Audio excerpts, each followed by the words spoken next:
This morning, those in Marshall County are still trying to process Tuesday's deadly attack. That mass shooting left 2 students dead and a half dozen others wounded and with lifelong physical and emotional wounds. Right now, Governor Bevin is holding a special faith-based support event. Standing with him and holding back the collective tears of their community, the parents of 15-year-old Bailey Nicole Holt, who died on Tuesday morning. This is taking place in Benton, Kentucky, the same small town that has been rocked by this national tragedy. Somehow, Bailey's father, Jason, found the courage to talk briefly just a short time ago.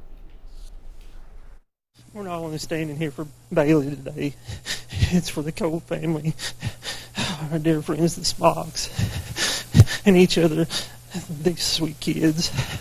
It's not only ours, it's about all of them. Just pray and take care of each and every one of them. So much strength there. For the first time since the tragedy in Kentucky, the Marshall County School District decided to hold classes today. Some parents are allowed to stand with their kids in classrooms, helping them to learn to cope with this grief. The 15-year-old charged with their murders was in court yesterday. Despite many in the community saying they know who the gunman is, officials have not released his identity. Prosecutors are hoping to try him as an adult. Meanwhile, there are still 2 students recovering at Vanderbilt Medical Center after being shot, and they remain in stable condition.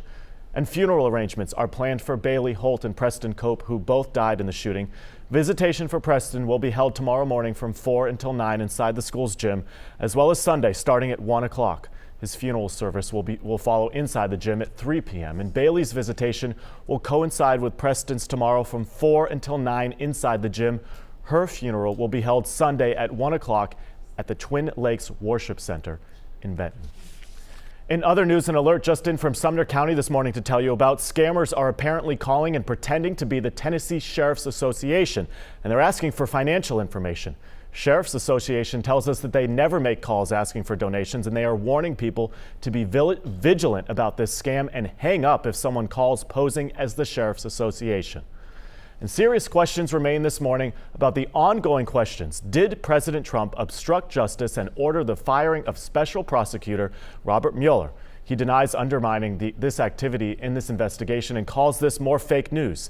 CBS has learned the president cited conflicts of interest for his decision with top advisors. Muller is following the latest developments from Washington.